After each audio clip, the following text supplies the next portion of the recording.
Welcome to the LASA AP Chinese Study Guide created for LASA students specifically. On this website, we have compiled a list of resources and advice for everything you need to know to score a 5 on the AP Chinese exam. So here we have links to numerous Quizlets created using past material and readings that Zongwell has assigned. We have also compiled a list and a link to a site with Chinese TV shows that you may find helpful in using for listening practice. We also have a Chrome extension that past AP Chinese students have found useful, and it lets you learn Chinese vocabulary on your browser very easily. At the bottom of the website, we have also created a list of frequently asked questions, and now we'll be moving to talking about specific tips and helpful strategies for the exam. Hi everyone! I will be going over some frequently asked questions about the AP Chinese test. Number 1. How advanced will the characters be? The characters on the AP Chinese test will be about an HSK level 4. This means you need to be able to converse about a wide range of topics, but you do not need to be extremely advanced on these topics. Number 2. How can I practice listening and speaking at home? You can practice by speaking with family and friends, watching Chinese movies and TV shows, and listening to Chinese podcasts. You can also listen to Chinese music and practice by speaking your essays aloud. 3. How important is culture in the AP Chinese test? Culture is very important. You should be able to reference Chinese holidays, Chinese cuisine, Chinese history, and Chinese activities. Number 4. How long does the test take? The test takes about 2 to 3 hours.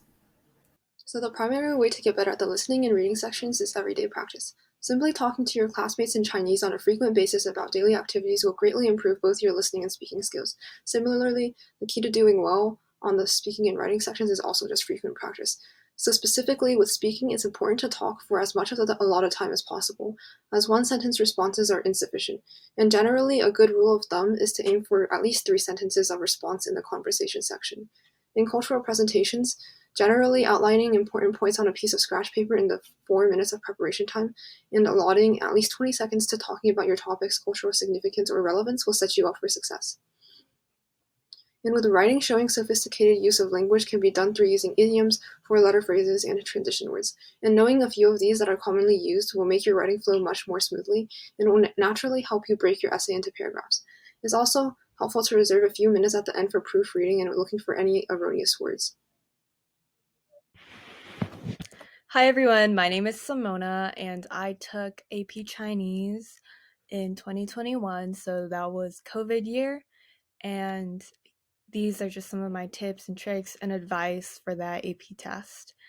So I think the most important advice that I can give is the emphasis on consistency, which is probably something that is said in so many different classes, but I think is especially important for AP Chinese just because it is a language class and those listening, reading, and writing skills are not something that you can really develop overnight. And the best way to study consistently, I think, is to study using methods you enjoy. So if you don't enjoy routinely going through flashcards and brute force memorizing a bunch of vocabulary, I would say that's not the way to go because you aren't going to enjoy it and then you're not going to study throughout the year. So personally, what I did was I watched a lot of C-dramas and read a lot of novels. And for both of these, I wrote down cultural aspects and vocabulary that I didn't know. And in particular, reading novels helped me expand my vocabulary a lot because I used a Google Chrome extension called Pinging.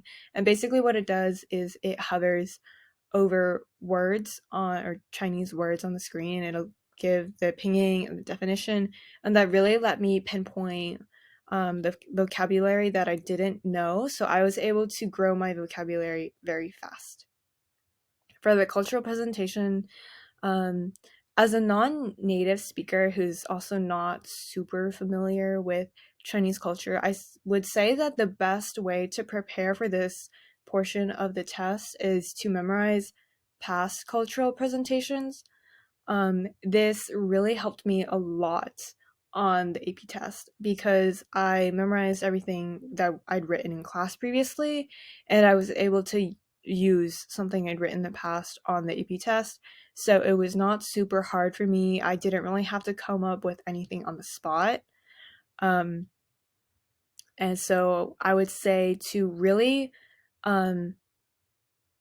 treasure the culture presentation practice that you're given in class, and to organize that and to keep it so that you can review it later and study that. For the rest of the tasks, the MCQ and the listening and the writing, I think that just watching dramas, reading novels will basically get you up to speed with that. So I think if you're comfortable watching simple dramas and reading like children's books in Chinese, then I think you will do fine on the AP. And for anybody studying for the AP this year, good luck.